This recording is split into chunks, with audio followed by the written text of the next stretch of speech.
नमस्कार, मी स्नेहा चौधरी. आपण पाहत आहात एलएस मराठी. एलएस मराठीच्या विशेष पावसाच्या बुलेटिन मध्ये आपलं स्वागत आहे.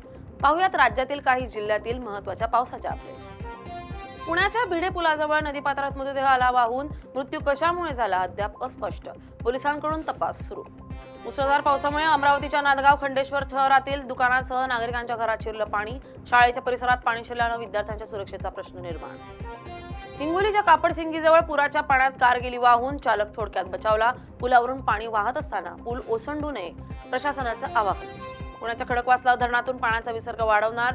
धरण 100% भरल्यानं मोठ्या नदीत पाण्याचा विसर्ग सुरू. नदीकाठच्या गावांना सतर्कतेचा इशारा. वाशिममध्ये वादळी पावसाचा जोरदार तडाखा. वाळके, दोडकी, जुमडा या गावांसह शहरात झाडं कोसळली. सुदैवानं जीवितहानी नाही. परभणीच्या मानवत तालुक्यात कालपासून मुसळधार पाऊस. खरीप पिकांना जीवदान. शेतकऱ्यांमधून समाधान व्यक्त. जळगाव जिल्ह्याची तहान भागवणाऱ्या गिरणा धरणातील जलसाठा 95%वर. पिण्याच्या पाण्यासह सिंचनाला मोठा दिलासा. शेतकरी आणि नागरिकांमध्ये समाधानाचं वातावरण. सिंधुदुर्ग जिल्ह्यात आज पावसाचा येलो अलर्ट. पहाटेपासून दोडामार्ग, सावंतवाडी, कुडाळ आणि वैभववाडी तालुक्याच्या पायथ्याशी दमदार पाऊस. सिंधुदुर्ग जिल्ह्यातील फोंडा धरण ओव्हरफ्लो. जिल्ह्यातील सर्व लघु व मध्यम प्रकल्पांमध्ये 69.70% पाणीसाठा उपलब्ध. नागरिकांकडून समाधान व्यक्त. यवतमाळच्या अरुणावती नदीचं पाणी नागरिकांच्या घरात. उदय, धगर, शनी मंदिर, मोभिडपुरा भागात पुराचं पाणी शिरलं घरात. नागरिकांचं मोठं नुकसान. बुलढाण्यात वादळी वाऱ्यासह मुसळधार पाऊस. 2 ठिकाणी झाडं पडली. बुलढाणा खामगाव महामार्गावरील वाहतूक 3 तासांपासून ठप्प. पुण्याच्या आंबेगाव तालुक्याच्या पश्चिम आदिवासी भागात जोरदार पाऊस. पश्चिम तबकडी धबधबा पूर्ण क्षमतेनं भरला. निसर्गरम्य परिसर पाहायला पर्यटकांची गर्दी.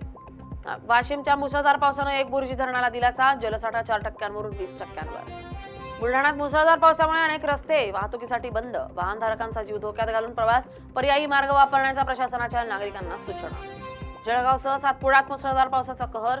मुक्ताईनगर, रावेर, यावल परिसरात पूरस्थिती. प्रशासनाकडून सतर्कतेचा इशारा. नाशिकच्या गंगापूर धरणातून गोदावरी नदीपात्रात 2498 क्युसेक वेगानं पाण्याचा विसर्ग.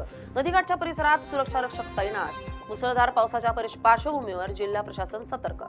जळगावात पावसाची जोरदार बॅटिंग. जामनेरसह इतर तालुक्यांमध्ये नाल्यांना पूर आल्याचं चित्र. सततच्या पावसामुळे बळीराजा सुखावला. या होत्या काही पावसाविषयक महत्त्वाच्या अपडेट्स. पाहत राहा एलएस मराठी, सत्याची नवी दिशा.